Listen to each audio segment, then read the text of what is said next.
Hello friends, welcome back to my channel Law Notes Academy. I am Rashmi Vora. Today I am making a video on a very important topic of CRPC, which is defined from section 6 to 24. ठीक है, this is I am defining. आज किस topic पे video बना रही हूँ, अब हिंदी में भी साथ साथ रिपीट करती क्योंकि कुछ बच्चे इंग्लिश मीडियम के हैं, कुछ हिंदी मीडियम के हैं, कुछ मुझे बोलते हैं कि आप इंग्लिश में वीडियो बनाया कीजिए, कुछ कहते हैं हिंदी में बनाया कीजिए। तो इसीलिए मैं इंग्लिश में बनाती हूँ और हिंदी में ट्रांसलेट करती हूँ हर चीज़ को। तो प्लीज़ अगर आपको मेरे वीडियो पसंद आए तो लाइक ज़रूर कीजिएगा और अभी तक मेरा चैनल सब्सक्राइब नहीं किया तो सब्सक्राइब जरूर कर दीजिए। ठीक है फ्रेंड्स, लास्ट में लाइक ज़रूर कीजिएगा। चलिए स्टार्ट करते हैं। आज का टॉपिक है हमारा हायरार्की ऑफ क्रिमिनल कोड्स। ठीक है, हायरार्की ऑफ क्रिमिनल कोड्स क्या होता है कि भाई क्रिमिनल कोड्स को सीआरपीसी में जैसे जुडिशरी के अंदर क्रिमिनल कोड्स को कैसे क्लासिफाई कैसे किया गया है। Okay, how it is defined, how it is classified. Criminal codes को कैसे हायरार्की, मतलब हायरार्की का मतलब होता है ऊपर से नीचे कैसे आ रहा है। ठीक है, तो जैसे सारे और भी लॉज हैं, Hindu adoption law, Hindu succession act वगैरह हैं, उनके अंदर भी हायरार्की होती है ना कि कैसे आप की प्रॉपर्टी पहले किसके पास जाएगी, फिर कैसे जाएगी, फिर उसके बाद किसके पास जाएगी। This is the same way. Hierarchy उसी को बोलते हैं कि पहले किसके पास है पावर, उसके बाद वहां से कहाँ जाएगी, उसके बाद पावर कहाँ जाएगी, मतलब कहाँ से कहाँ ट्रांसफर होती जाएंगी पावर्स और किसके पास क्या अथॉरिटी है। ठीक है फ्रेंड्स, तो ये आज का हमारा टॉपिक है हायरार्की, इसी को बोला जाता है। हर एक कई लॉज में आपको ये देखने को मिलेगा, मुस्लिम लॉ में, हिंदू लॉ में, कई चीज में, फैमिली लॉ में। ठीक है, तो हायरार्की ऑफ क्रिमिनल कोड्स जो है सबसे पहले सेक्शन 6 में डिफाइन किया गया है क्लासेस ऑफ क्रिमिनल कोड्स। भाई क्लासेस कौन कौन सी होती हैं क्रिमिनल कोड्स की। ठीक है, उसके अंदर वो डिफाइन है। जैसे पहले सेशन कोर्ट आता है, उसके नीचे चीफ जुडिशियल मजिस्ट्रेट, सेशन जज, चीफ जुडिशियल मजिस्ट्रेट वगैरह आ गए, उनके नीचे जुडिशियल मजिस्ट्रेट आ गए, फिर मेट्रोपॉलिटन आ गए, फिर एग्जीक्यूटिव आ गए। तो ये सेशन कोर्ट से नीचे की ऐसे डिफाइन किया गया है 6 से लेकर 23-24 तक। तो सबसे पहले मैं आपको बताती हूँ स्टार्ट कहाँ से होता है। देखिए, ये स्टार्ट होता है, सबसे पहले आता है सुप्रीम कोर्ट। सबसे पहले आता है Supreme court. Supreme court is the highest court of India. Supreme court जो है वो हाईएस्ट कोर्ट ऑफ इंडिया है। ठीक है, और इसके पास, सुप्रीम कोर्ट के पास कौन सी पावर है, मैं साथ साथ आपको सेक्शन भी बताऊंगी एक एक का किस सेक्शन में डिफाइन है और इनकी क्या पावर है, कितनी तक की पनिशमेंट दे सकते हैं ये सारे कोर्ट्स। ठीक है फ्रेंड्स, तो ये सारा आज के टॉपिक में आपको मैं बताऊंगी, तो please listen it carefully. You can write down in your notebook, you can make the same chart as it is, क्योंकि ये क्वेश्चन एग्जाम में जरूर आता है। ऑलमोस्ट पूछा जाता है हायरार्की ऑफ क्रिमिनल कोड्स बताइए, या फिर इनमें ये बोला जाएगा कि इन क्रिमिनल कोड्स के जो जजेस हैं इनकी पावर बताइए क्या है। ठीक है फ्रेंड्स, तो ये इंपॉर्टेंट क्वेश्चन है, इसको प्लीज ध्यान से सुनिएगा। तो सबसे पहले सुप्रीम कोर्ट जो है वो हाईएस्ट कोर्ट बोला जाता है ही हाईएस्ट कोर्ट। एपेक्स कोर्ट भी बोला जाता है, सबसे एपेक्स कोर्ट बोला जाता है सुप्रीम कोर्ट को। एपेक्स मतलब सुप्रीम, सबसे ऊपर का। ठीक है, और इसके पास any sentence authorised by law. Supreme court के पास पावर है कोई भी सेंटेंस, मतलब कोई भी सजा दे सकता है जो कि लॉ के अंदर प्रिस्क्राइब है। अंडरस्टैंड। सुप्रीम कोर्ट के बाद then comes high court. Supreme court के नीचे की जो अथॉरिटी है वो हाई कोर्ट है। हाई कोर्ट के पास भी any sentence authorised by law. जैसे सुप्रीम कोर्ट के पास पावर है कोई भी सजा देने की, same as power is given to high court. High court can also give any sentence authorised by law. ठीक है, ये लिखा गया है। इन दोनों को स्पेशल किसी सेक्शन में डिफाइन नहीं किया गया, बस ये बताया गया है कि सुप्रीम कोर्ट के बाद हाई कोर्ट आएगा और हाई कोर्ट के बाद जो आएंगे सेशन कोर्ट्स आएंगे या कोर्ट ऑफ सेशन जिनको बोला जाता है, तो वो डिफाइन किया गया है सेक्शन 9 से। तो आपको जो मेन जो आपको लिखना है वो सेक्शन 9 से स्टार्ट होगा कि भी सबसे पहले सेशन कोर्ट आते हैं। ठीक है, उनमें तो चलिए अपील्स वगैरह जाती हैं हाई कोर्ट और सुप्रीम कोर्ट के अंदर, अपील्स, रिट्स वगैरह, और वो तो सबसे पहले राइट्स के लिए ही है Supreme Court. If your rights are infringed, किसी के राइट्स वायलेट हो रहे हैं और उसके लिए आपको रिट पिटिशंस वगैरह जानी है, तो वो सुप्रीम कोर्ट के अंदर ही जाती हैं, और इनके हाई कोर्ट में भी अपील्स जाती हैं। ठीक है, तो ज्यादातर अपील्स ही जाती हैं उनके अंदर, और राइट्स वगैरह इन्फ्रिंज होते हैं, फंडामेंटल राइट्स वगैरह के लिए ही सुप्रीम कोर्ट के अंदर प्रेफरेंस दी जाती है। ठीक है, अदरवाइज सेशन कोर्ट भी के पास खुद बहुत बड़ी पावर है। क्रिमिनल जस्टिस के अंदर क्रिमिनल केसेस के लिए सेशन कोर्ट के पास मेन पावर होती है। ठीक है, वही ज्यादा बड़ी अथॉरिटी है। उसके नीचे की जो अथॉरिटीज हैं वो लोअर है, उनसे नीचे, उसके नीचे ने अलग अलग करके ऐसे डिवाइड की गई हैं। तो लेकिन बहुत कम केसेस ऐसे होते हैं कि आप सेशन कोर्ट से भी आप सेटिस्फाइड नहीं हुए तो आप हाई कोर्ट में गए, हाई कोर्ट के बाद सुप्रीम कोर्ट में गए। Otherwise most of the cases are handled by supreme court जजेस। तो सुप्रीम कोर्ट के अंदर कौन होते हैं, देखिए मैं आपको बताती हूँ। इसमें सेशन कोर्ट के अंदर कौन होता है, कोर्ट ऑफ सेशन जो आ गया हाई कोर्ट के बाद में, इसके नीचे आते हैं सेशन जज और एडिशनल सेशन जज। ठीक है, सेशन जज जो और एडिशनल सेशन जज जो हैं, ये दोनों सेशन कोर्ट के अंदर बैठते हैं, सेशन कोर्ट के जजेस हैं। ठीक है, सेशन जज और एडिशनल सेशन जज की दोनों की इक्वल पावर्स होती हैं। इक्वल पावर फॉर पनिशमेंट जैसे कि सीआरपीसी सेक्शन 366 में डिफाइन किया गया है। और इनकी जो पावर होती है पनिशमेंट देने की, ये होती है up to death penalty with permission of high court. मतलब ये सेशन जज और एडिशनल सेशन जज की पावर है डेथ पेनल्टी की और इम्प्रिजनमेंट अप टू 10 ईयर से अबव की भी दे सकते हैं। ठीक है, और जितनी मर्जी इन दोनों की सेम पावर है। और सेशन जज के अगर वो सीट खाली है, वेकेंट है, या कोई ऐसा स्पेशल कोई केस आ जाता है, तो हाई कोर्ट की परमिशन से एडिशनल सेशन जज की सीट पे बैठ सकते हैं। मींस उनका काम संभाल सकते हैं, कार्यभार संभाल सकते हैं।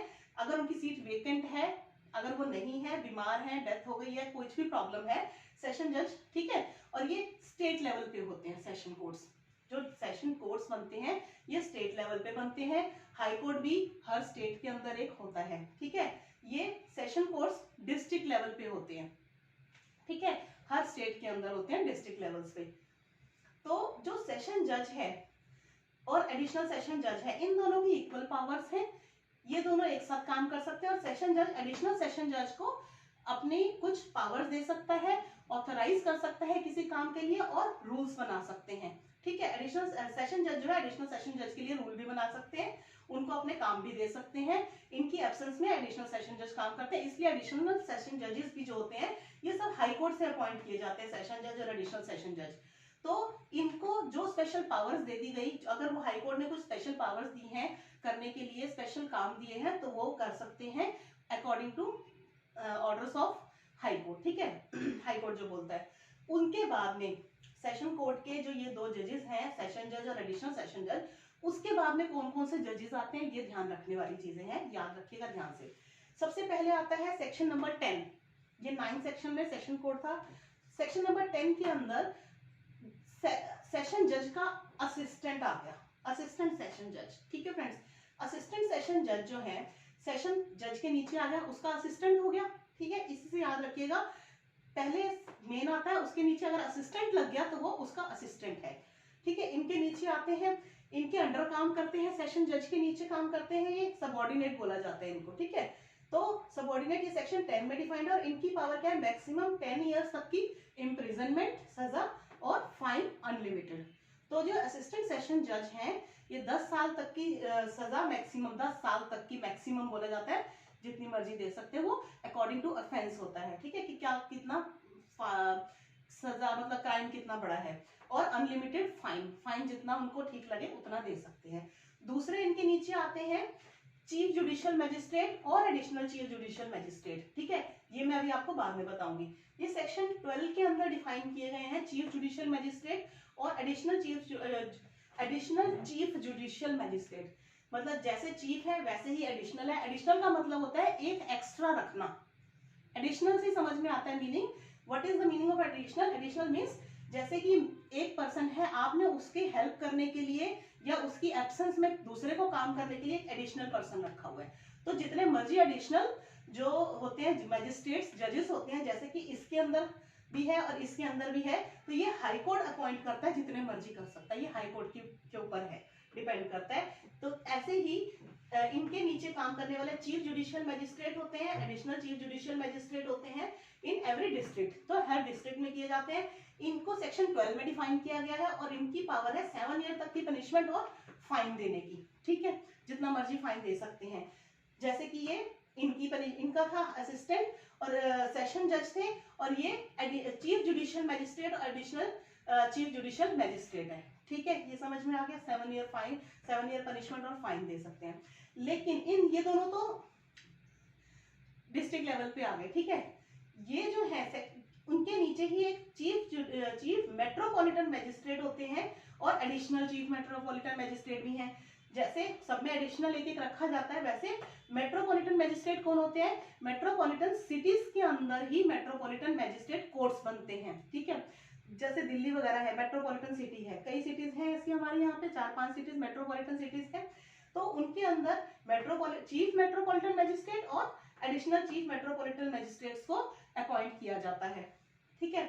तो इनकी जो पावर है ये सेक्शन 17 में डिफाइन किया गया है। इनकी पावर है 7 ईयर और फाइन, ठीक है।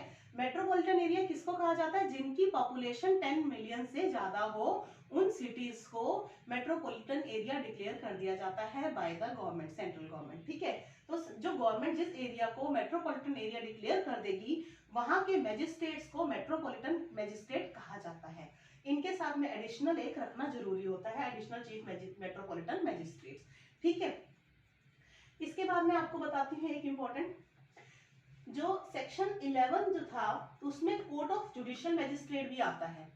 सेक्शन 11 में डिफाइन किया गया है कोर्ट ऑफ जुडिशियल मैजिस्ट्रेट होता है, ठीक है। कोर्ट ऑफ जुडिशियल मैजिस्ट्रेट के अंदर कौन कौन होते हैं, special judicial magistrate, judicial magistrate of first class, judicial magistrate of second class, ठीक है। ये जो डिफाइन किए गए हैं ये सेक्शन 11 में, 12 में, 13 में ये सारे डिफाइन किए गए हैं। तो जुडिशियल मैजिस्ट्रेट जो फर्स्ट क्लास का होते हैं उनकी पावर होती है फर्स्ट क्लास वाले की 3 ईयर प्लस 10,000 फाइन। दोनों भी दे सकते हैं, दोनों में से एक भी दे सकते हैं, अप टू 3 इयर्स है, सिर्फ 3 साल नहीं, 3 साल तक की सजा जुडिशियल मैजिस्ट्रेट फर्स्ट क्लास, और अप टू फाइन 10,000, मतलब अप टू का मतलब 10,000 तक, 3 साल तक की सजा। ये है फर्स्ट क्लास जुडिशियल मैजिस्ट्रेट की पावर। और जुडिशियल मैजिस्ट्रेट सेकंड क्लास होते हैं वो उनसे नीचे होते हैं, ठीक है, फर्स्ट क्लास के नीचे, और इनकी पावर है 1 ईयर पनिशमेंट की और अप टू 5,000 फाइन तक की, कि भाई 1 साल तक की सजा और 5,000 तक का। तो ये इनका जो है ज्यूरिसडिक्शन तय की गई है, इसको बोलते हैं कि इनकी ज्यूरिसडिक्शन, मतलब अगर कोई केस ऐसा है जिसका अंदर 3 साल तक का ऑफेंस है, मतलब उनको छोटा है, जैसे कि मैंने आज ही एक वीडियो बनाई थी मैंने summon cases and warrant cases में, तो वो उसके अंदर पनिशमेंट के बेसिस पे ही है कि हम उसमें 2 साल से कम तक की सजा है या 3 साल से कम तक की सजा है तो वो समन केसेस में आएगा, उससे ऊपर है तो वो वारंट केसेस में चला जाएगा, ठीक है ना। तो उसमें जो सजा ऑफेंसेस हैं वो डिफाइन किए गए हैं, इतने तक की सजा के लिए ये वाले केसेस आएंगे और ये उसमें जाएगा। तो हर ईयर जो ऑफेंस है उसके हिसाब से मैजिस्ट्रेट्स भी डिवाइड किए गए हैं कि भाई इतनी सजा वाले केसेस जो है कौन से मैजिस्ट्रेट के पास जाएंगे, ठीक है। तो जोन से ऑफेंसेस जो है वो डिफाइन किए गए हैं, मैं आपको बता देती हूँ।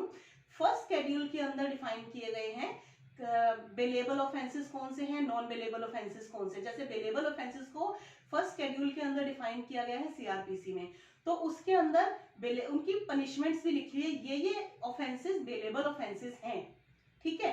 तो ये जैसे कि राइटिंग हो गया, एफ्रे हो गया, ठीक है ना, और इकट्ठे खड़े हो जाना जैसे हो जाता है ऐसी जगह पे जहां मना किया गया होता है, तो वो जो होते हैं ये नॉन सीरियस, कम सीरियस, लेस सीरियस ऑफेंसेस बोला जाता है इनको, तो उनकी सजा 3 साल से कम की होती है, ठीक है ना।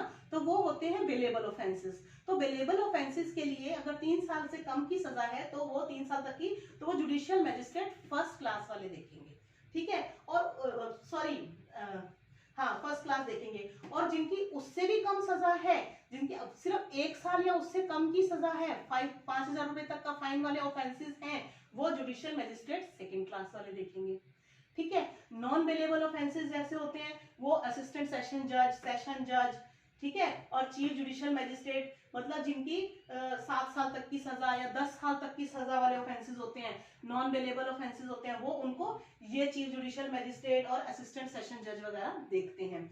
मेट्रोपॉलिटन सिटीज के अंदर अगर जो मेट्रोपॉलिटन सिटी है उनके एरिया के अंदर जो केसेस आते हैं वो चीफ मेट्रोपॉलिटन मैजिस्ट्रेट देखते हैं और एडिशनल चीफ मेट्रोपॉलिटन मैजिस्ट्रेट देखते हैं, और उनके पास पावर होती है 7 साल और फाइन की। तो जो केसेस ऐसे होते हैं जिन हीनियस क्राइम्स होते हैं जिनकी सजा 7 साल या फाइन की है, वो इनके पास जाएंगे।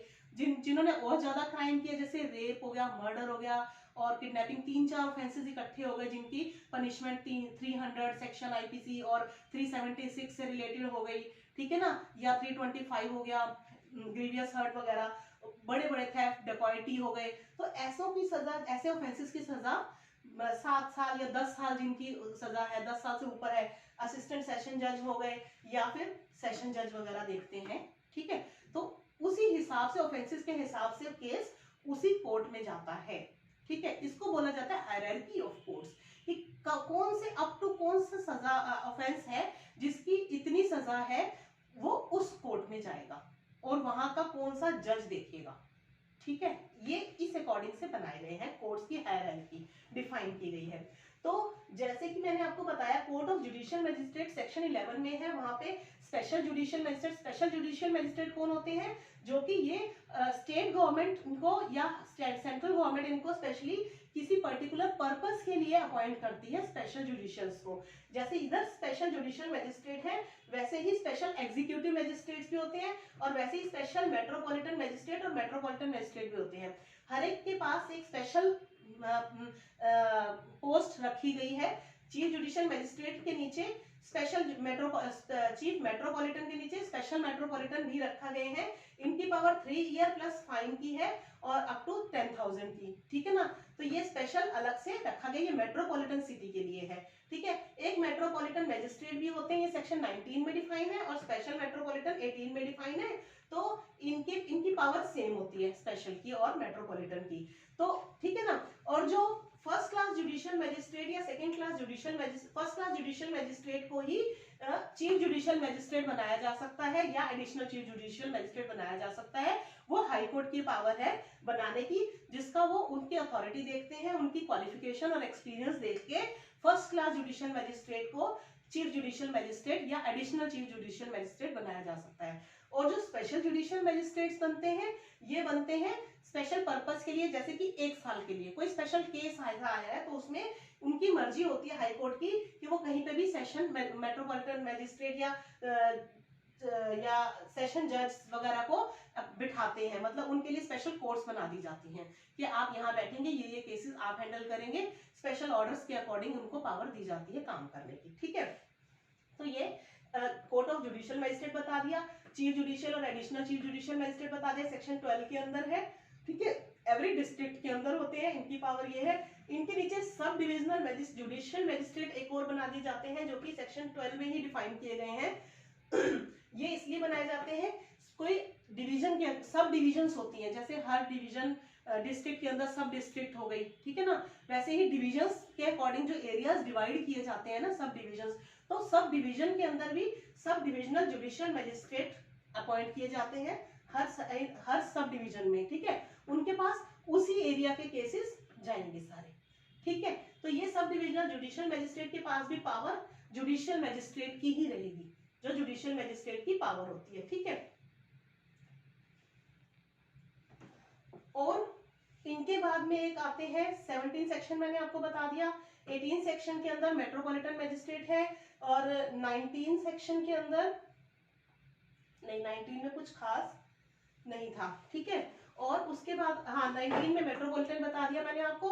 उसके बाद आते हैं एग्जीक्यूटिव मजिस्ट्रेट, सेक्शन नंबर 20 के अंदर डिफाइन किए गए हैं। जो सेक्शन 20 में बोला गया है कि एग्जीक्यूटिव मजिस्ट्रेट जो होंगे वो डिस्ट्रिक्ट और मेट्रोपॉलिटन दोनों एरियाज में करेंगे, और ये भी बाय स्टेट गवर्नमेंट, अगर उनको अप्रूव करती है, स्टेट गवर्नमेंट को लगता है कि कहीं पे एग्जीक्यूटिव मजिस्ट्रेट्स की जरूरत है, तो वो एग्जीक्यूटिव मजिस्ट्रेट को अपॉइंट कर देती हैं। तो ये भी वही होते हैं executive magistrate. Judicial magistrate first class को या सेकंड क्लास को एग्जीक्यूटिव मजिस्ट्रेट बना दिया जाता है। ठीक है, फॉर स्पेशल पर्पस के लिए, और इनको डिस्ट्रिक्ट में भी और मेट्रोपॉलिटन एरिया के अंदर भी अपॉइंट किया जा सकता है स्पेशल ऑर्डर्स के अकॉर्डिंग। और ये इनके नीचे भी स्पेशल एग्जीक्यूटिव मजिस्ट्रेट होते हैं, वो भी इसी काम के लिए होते हैं। ठीक है, तो ये सेक्शन 20 से लेकर 23 तक डिफाइन किए गए हैं। हर एक के नीचे अपने special executive, special metropolitan, special judicial magistrate इस तरह से अपॉइंट किए जाते हैं स्पेशल पर्पस के लिए। ठीक है, और इनकी पावर जो होती है सेम एज एग्जीक्यूटिव मजिस्ट्रेट की पावर होती है। स्पेशल एग्जीक्यूटिव मजिस्ट्रेट के पास एग्जीक्यूटिव मजिस्ट्रेट की पावर होती है। ठीक है, तो ये आपको आज का टॉपिक समझ में आ गया होगा कि ये हायरार्की क्या कहती है। तो ये इंपॉर्टेंट क्वेश्चन आता है, आप इनको ऐसे ही डिवाइड करके एग्जाम में चार्ट की फॉर्म में भी बना सकते हो, और इनको फिर थ्योरी में पूरा डिटेल में आप एक एक की हेडिंग करके आप उनके बारे में लिखते जाइए, ये ऐसे हैं, इस सेक्शन में डिवाइड है, इनकी ये पावर्स हैं।